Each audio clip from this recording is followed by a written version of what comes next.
Whether you're a seasoned vet of the payments industry or a brand new rookie who just heard the term dual pricing for the first time, you're in the right place. This is the only podcast that shares the strategies and stories behind selling merchant services, all from the perspective of those on the front lines. Welcome to AgentFirst.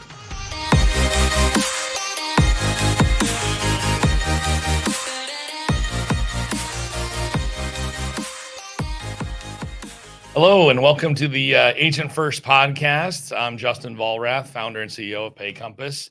I want to address, first of all, we've had a little bit of a break in, obviously, our podcast. The first 13 episodes were done with John Skelly, who was our director of marketing at the time, and unfortunately passed away earlier this year.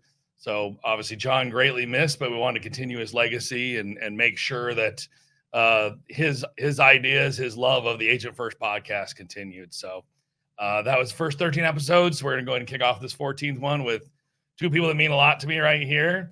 My wife of 28 years, Nini Volrath, co-founder of PayCompass with me. We've been together 32 years, married 28 years. And then my good friend and one of our original agents here at PayCompass, Nick Goeman, who bounces back and forth between Sioux Falls, Omaha, Phoenix, just kind of depending on where the weather takes him. Yeah. So cheap flights, I think, is what directs most of it, probably. So Nick has agreed to help us kind of kick off the AgentFirst podcast again, which we're thrilled about. And so hand it over to you, brother. Yeah. Well, and I'm excited to be here, and we definitely don't, I think the biggest thing is we're going to keep John's momentum with everything going. Absolutely. So by no means are we replacing John. No, impossible. But I think the biggest thing that he'd want is for us to keep his project alive and well. And I think that's definitely kind of what our plan is. Absolutely, brother. Got it. Big 5 this year. Yes. Big celebration. Yes. How are you feeling? Amy, what do you think? I'm excited. It came way faster than I ever expected. Right. Yeah. That's been 5 years is insane to me. It just feels like yesterday we were, it was literally, this is crazy. I just posted about this. It was 5 years ago yesterday. We're filming this 5 years ago yesterday that I was let go by my, on LinkedIn. Yeah, I saw that. Yeah. I saw that. So it's kind of crazy then you think back over the last couple of days about, what those 5 years have meant and how quickly they've gone and how much has changed. But it's crazy what's happened in the last 5 years, how fast it's grown. It literally feels like yesterday we were sitting in the corner of our bedroom starting this thing with me sitting at a desk and the cardboard sign. Yeah, literally. Exactly. And look how far we've come. Yeah, cardboard to the light up sign. Lights. I mean, Nini was literally sitting at a desk that I think she's had since she was like 6 years old. At this little white, Victorian style little desk in the other corner, and underwear on the floor and whatever. And so that, now we're in a 17,000 square foot office with dozens of employees and hundreds of agents. It's crazy, man. Well, going off that topic, I mean, let's kind of tell us about some key moments or decisions in the past 5 years that have kind of gotten us and you guys to where we are now. Right. I think a lot of it is actually our dedication from day one to just stay so focused, laser focused on the agent first approach. Sure. And while that's, that's, obviously materializes in many different ways, right? Like you're going to change some little things, but from day one, it's that dedication to, we're going to do things differently, right? We're not going to be like everybody else. We're going to challenge the status quo every single day in what we do. And we're going to make sure that we serve others in what we do. So I think it's not even as much as like the key moments as we go along, but really that dedication from day one to say like, hey, we're not going to, sacrifice our morals and our integrity just for the sake of chasing profits. Right. But instead, like, let's stay true to who we are.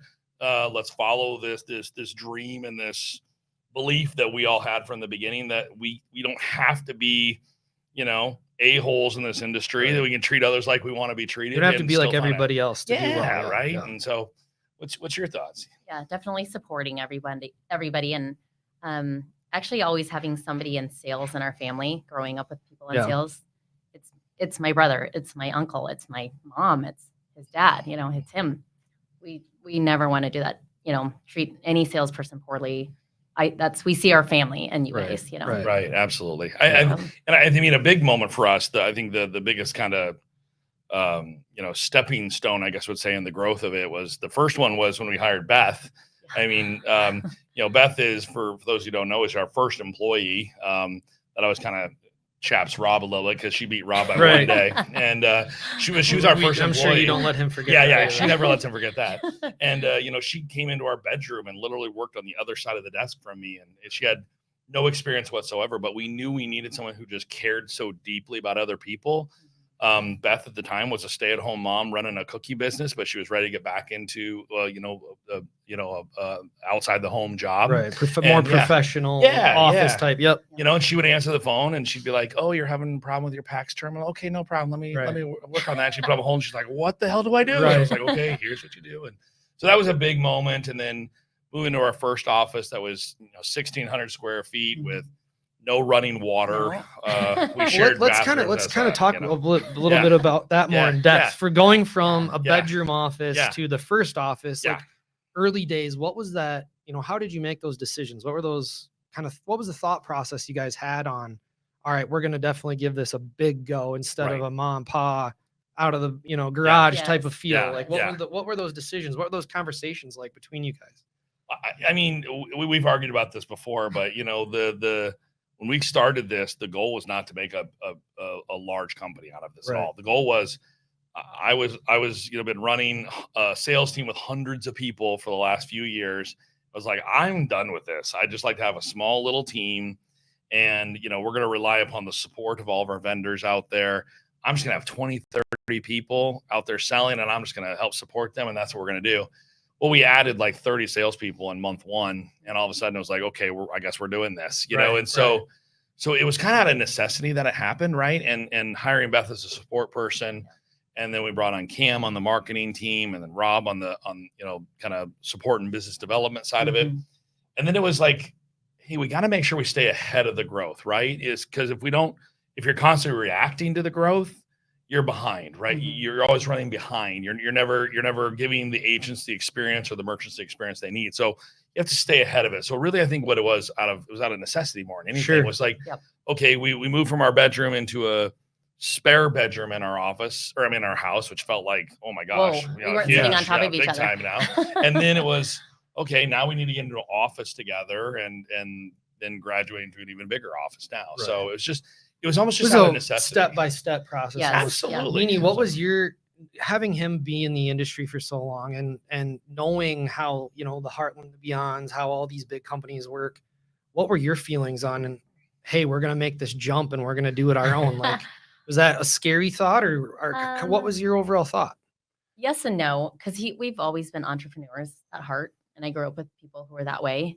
But I just knew, I guess I was scared, but I knew that we'd try our best. I guess we'd always just try to make it, figure it out. We'd figure it out, step by step, and just do the best we possibly do, I guess. But I knew we could do it, I guess. And in my heart of hearts, I knew we could do it.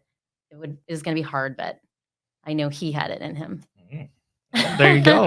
No lack of confidence. No. I love it. Something I kind of want to circle back to is still those early days. I think something that's really interesting, especially from my experience being in this industry, is where it started. And I luckily got in. The first thing I ever sold was 3.95%. Right. Yeah. But let's kind of talk to us about how you've seen the transition from the early starts of PayCompass to where PayCompass is now, not just specifically pricing, but just as how the industry's changed the last 5 years. Right. Especially from we'll say a big, large ISO to a sub ISO or to, this agent first mentality. Right. I think, for me, the biggest things I've seen change in our business approach was that, and this is no,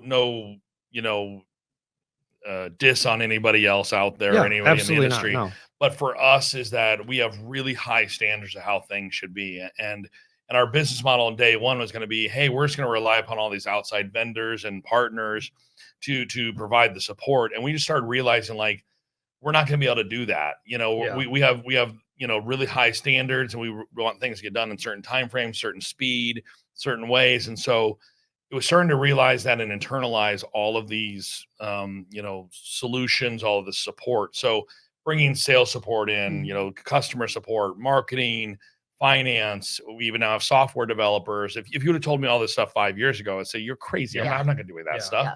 So seeing that happen, from an industry standpoint, 5 years ago, nobody was doing, dual pricing or cash discounting. Right now, especially the technology wasn't there either. Yeah, no, it's everywhere, right? Yeah. I remember my first couple of weeks, I didn't know, because at Beyond, we didn't do any of the terminal building or terminal programming ourselves. File building, they did all the file building. And so I didn't know, how would you even do like cash discounting or dual pricing. So I remember calling up a buddy that had an ISO and pretending like I knew, because I didn't want to look like an idiot, Yeah. And I was like, so hey, what are you using? He's like, well, Deja Vu, it's your only option. I mean, what are you using? And I was like, oh yeah, we're using Deja Vu also. I mean, so who's your rep over there? Because we didn't have a rep yet, So that now, or then you really only had one choice in how to do that, and the pricing was so new, and that concept was so new to today, where now it's competitively priced too. Now, and so it's crazy to watch that change for sure. Is that, I mean, I would say, is that something as a milestone, like milestone wise, that's got to be a big accomplishment, is getting everything in house, right? Having your own departments is literally what it is now. Yeah. I mean, talk about that as well. Like, milestone wise, you've already got there. What else have we accomplished that you've been extremely proud of? Yeah. I mean, what do you think? What are the things for you? I think, give me a moment. I think hitting certain milestones in volume and transaction size is always great, right? Yeah. We when you look at those things from PayCompass standpoint, it's like, okay, that's something we can, put up on the board, blast out there on LinkedIn, doing press releases, all that good stuff. Hey, we hit this much billion dollars. We hit this many transactions. We got this much going out in residuals. But really, for me, the big things I remember, the big things that stick in my mind are the stories I hear from agents about how this has changed their lives. I was literally on the phone driving here to the studio, talking to an agent that's only been with us 2 years. That was somewhere before that for 4 years, and he's making 10 times the amount of money he made there per month. And just the life-changing amount of money. And he was like, dude, I barely graduated from high school, and I'm making that kind of money. Yeah. Those to me are the big milestones. That's the stuff that gets me going, that gets me excited. And then, everybody in our office is family. Yeah. We treat everybody like family. We do, family lunches. And today was a family lunch day where we all get together and eat together. Yeah. You're ordering lunch, bring it in the conference room. Yeah. Bring it. It's not sit at your desk and work through it. Exactly. It's they're working their tails off to help our agents and to help grow this thing. The least we can do is, treat them with the respect and the support they deserve. Speaking of, going back to what you said about, which I think is a huge reason of why PayCompass has grown so fast, is that agent first philosophy. How crucial have the agents been in the growth and kind of getting behind that? Hey, we're going to take ownership of this. Right. I mean, how crucial has that been compared to other companies where you've managed people? Yeah. It's everything, in my opinion. It really is. And I mean, I've had some people tell me, like, you shouldn't talk about this stuff so much because people are going to steal your idea. And I was like, I hope they do. I hope this becomes the norm. Yeah. This is what I want. I want to look back and say, the agreement and the contract we use is now used by everybody because it protects the agents. It's agent first is everything. It's not this concept of shareholder primacy where it's, the shareholders are what's most important. Right. There's not a board of directors. Yeah, none of that stuff. And even if there is, we're always going to be talking about what makes the agent the most amount of money, what makes their life easier, or hopefully both. And that's going to be the focus of this company for as long as I'm in control of it anyways. Right. And I think, I always loved the quote years ago from Marriott that talks about how, as a CEO, you have really 3 people to serve. You have your shareholders or your investors, you've got your customers, and you've got your employees. And kind of at PayCompass with those employees and agents together. And if we focus on just taking care of the employees and the agents, then they're going to they're going to be with us more. They're going to be loyal to us, which then at the end of the day takes care of the, the investors, takes care of the customers, everybody's taking care of us. It's kind of circle of that. So by focusing on the agent first approach and saying, hey, we're here to serve you, right? That's our job, is to serve you, not the other way around. It allows them to really feel like I'm part of something different. And so I think, to your point, agents getting behind this concept and loving that concept means they start telling their friends about it. They start talking. I had a conversation this morning with somebody that was referred to us by another agent, and he's not looking for anything out of it. It's just like, man, I just want to help out my buddy find a good place to be as well.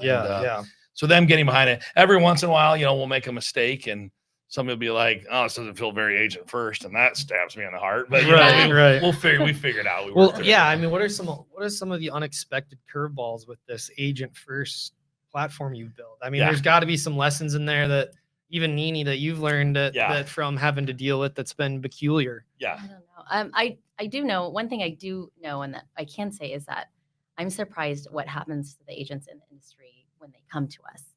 After being in the industry and how they've been treated, and then they come to us, and it just hurts my heart or shocks me a lot of times that they're just getting taken advantage of so bad, so poorly, and they just don't know, And so we're happy to, I guess that little part is, we're happy to be here to help them and help them figure out, what's going to serve them, Yeah, I think that, the biggest downside of Agent First, which is, I think, in the whole grand scheme of things, nothing, is just that we don't like to say no. We really, I mean, we're here to serve. And so if that means like, hey, there's a website over here that gives you all your answers, but if you ask us for the answers, we're going to go to that website and get all those answers provided to you, because we don't want to tell you, hey, go find it yourself. Right. And so we're never, so it definitely puts, a lot more work on there. The other part of it is we're very proud of the concept of the PayCompass toolbox, which is all the various solutions and tools we have. We never want an agent to be limited on that. So, dozens and dozens of tools and products that are available, which then makes that a lot harder on our staff, right? So they no longer just have to learn. Sorry, Rob. Sorry, exactly, Jason. I'm victim of that as well, so I can't. I mean, I was talking to a guy the other day that was like, his company is trying to lean down their product offerings because they think they have too many, when we're trying to constantly expand them, because hey, what you like is maybe different than what this guy likes, and we need to make sure that we serve it all. So, that's the downside. But it's well worth the opportunity to serve them. Just out of curiosity, and I don't know that I don't know. I haven't looked in a while. How many products are we up to now? Oh my gosh, it's in the hundreds. Yeah, it's in the hundreds. I think right now, I remember I counted 73. That was a while back. But it's easily in the hundreds. There's 16 pages of hardware and like 14 pages of software offering. So and then little subsets of all of those. So and Rob's just constantly evaluating new ones. So it's good. Yeah. Speaking of Rob, but my question I have always kind of been interested in, yourself as well, as the leadership role of the Agent First. How is your leadership with that evolved as the company's grown? Especially, you don't have time to talk to 400 people. Right. Especially with you guys, you don't want him on the phone every single night. So how is that, being in that type of leadership role? How do you guys work together as a team to make it a good lifestyle balance? Right. Yeah. What do you think? I think we've created a great team, in the sense where, they know that it's about Agent First, and we've discussed it, and, they're servants, like in the sense where they want to help their agents. Servant and all heart. that. Servant heart. Yeah. And I don't know, I guess we trust them. They're great people, Absolutely. Absolutely. And that's really the only way we could do it. I think it's really hiring the right leaders, not because, you've got years of experience as a CFO or a COO or whatever, but our leadership team, whether it's it's Chris, it's Rob, it's Grant, Jathan, Emily, everybody that's in a leadership type role is there because there was a connection with us that they loved the same thing. They had that servant mindset, whether it came to employees or it came to our agents, but this servant heart of we're here to help others. And when you have that you're surrounded by that culture of that, then delivering on that promise to Agent First becomes so much easier. It becomes second nature. Second nature. And so they care. So you don't mind taking a call at 7:00 at night because the agent's your buddy that you're talking to, right? And so, and then the other part of it is, for us personally, we work a lot, we travel a lot. We're to us, this whole concept of a work-life balance to me has always been this kind of weird notion. Whereas for me, it's more of a work-life integration. We're hanging out having dinner, but we're hanging out with agents or employees that are also friends, right? It's just kind of all together in one. It's just our life. Yeah. I think it's interesting. You hit on a topic there that I think's kind of pivotal, I guess is what I would call it. But something you said where you're creating almost a culture within the office, and creating a team that does help have a service first heart. Right. Let's talk about some of the people in the office. What? Not all of them, but some. Who's been like a very big. Everyone at the office is important. Everyone has an extremely giant role in this company. Who, if you had to nail down a couple though, are just exquisite hires? Yeah, I can definitely talk about this one. I mean, obviously me first, so best hire ever. No, but I mean, and then the dogs. The dogs are number two. Dogs are critical. Dogs are critical. It's funny, and I'll get to that, but it's ironic is every time we'll hire somebody, not every time, but a lot of times we'll hire somebody, we'll say, man, do we really need that role? Like, are we, like, we'll think like we do, but it's like, is this person really going to be, 100% all in, busy, or do we have enough for them yet? And then we'll hire that person, and 2 months down the road, we're like, oh my gosh, how did we live without this? Like, I don't know what we were doing before. How did we handle this? I think that, probably, not probably, and I don't want to discount anyone else, but I mean, the most critical person in our office, the most critical hire we've ever made is Jathan by far, in my opinion. I mean, Jathan is such a, he has such a servant heart. He just cares so much about others. You never see the dude go, he's never up here or down here. It's just always like right here. This is calming effect. He, is a guy that came in because he used to work with Rob, and he was being horrendously, treated by his last employer, not taken care of, undervalued big time. And I didn't know him at all. I just knew him as the kid with the weird name that Rob always talked about. It's like Jathan. What is that, Jathan? I don't understand. Is it Nathan? No, Jathan. Okay. And he came in and just hit the ground running immediately. Just jumped in anywhere he needed to, doing demos, doing service work. Going out. I mean, kid flew to Duluth, Minnesota to help out with some installs in the middle of winter. He'd never seen snow before in his life. Had to buy him a coat. Had to buy him and stuff like that. But then we got to send him to Hawaii for some stuff too, so we got the opposite side of it. But I mean, he's flown out and helped me do an install in Crook, South Dakota. That's right. I forgot about that. So there's something if you want to Google where Crook, South Dakota is.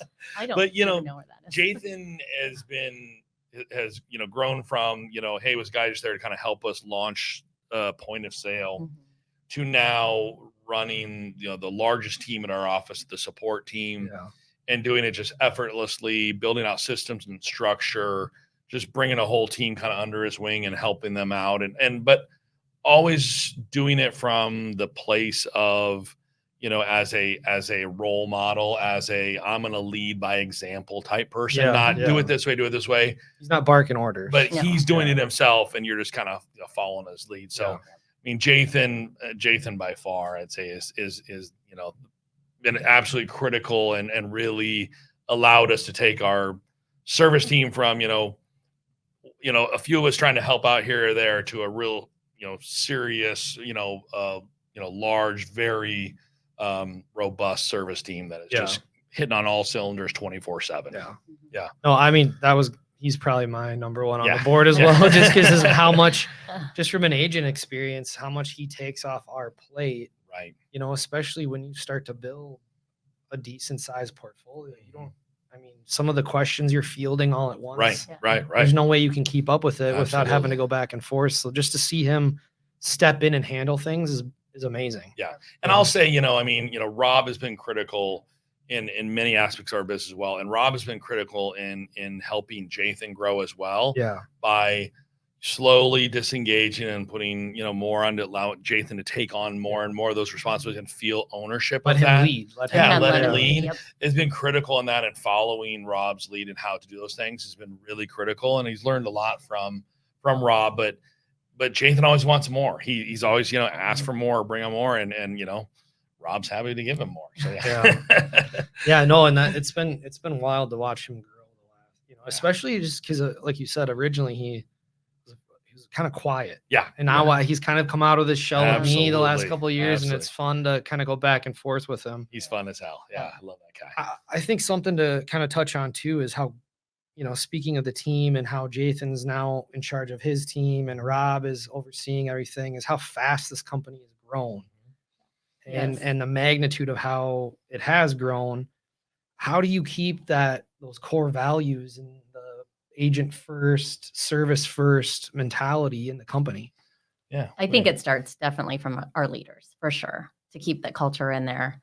And then, and I think for us too, we have to keep that culture and be, present when we are present and, make everybody feel, important and, lead by example too. But I really do truly think that it starts with the leaders. And then as we hire for culture too. And so, as everybody's around the environment together, I think you sense it and you feel it and you understand that, that's what we all that's want the as a expectation. unison. Yeah. We're not hiring for, I think I agree with you 100%. Yeah. I mean, it starts with, from the highest levels, when we have, C-level meetings, we had one this morning, there's discussions of things we're talking about real feedback about things that, how do we fix it? What are we doing wrong? Not, hey, these agents aren't paying attention, they're not listening to us, but how do we fix it and make things better on our side? Yeah. That we're here to serve them, not, man, that guy needs to learn how to do this better, but what can we do better? There's some real feedback from this week. How do we learn from this better? And then secondly is that, when you're hiring not for skill, but for cultural fit, it's absolutely huge. I mean, the last guy we just hired, Brian, Brian was literally working at Five Guys Burgers before this, right? Yeah. But we've known Brian for years, and we know Brian as being this just awesome guy, level-headed, works hard, has, put himself, paid his own way through getting his associate's degree in some computer-related fields, and just had a desire to do more, and came in and just started hitting the ground running and become a trusted part of the team with only a week. And so when you hire for culture first, the rest of it definitely takes place. Yeah. So I think this is a good time for us to kind of wrap up this part of it. I think there's a lot more we're going to talk about on this subject for sure. But thanks for joining the Agent First podcast. Thank you, Nick, for being here. Thanks for having me. Obviously, you being here as well, man. I appreciate it. See you next time.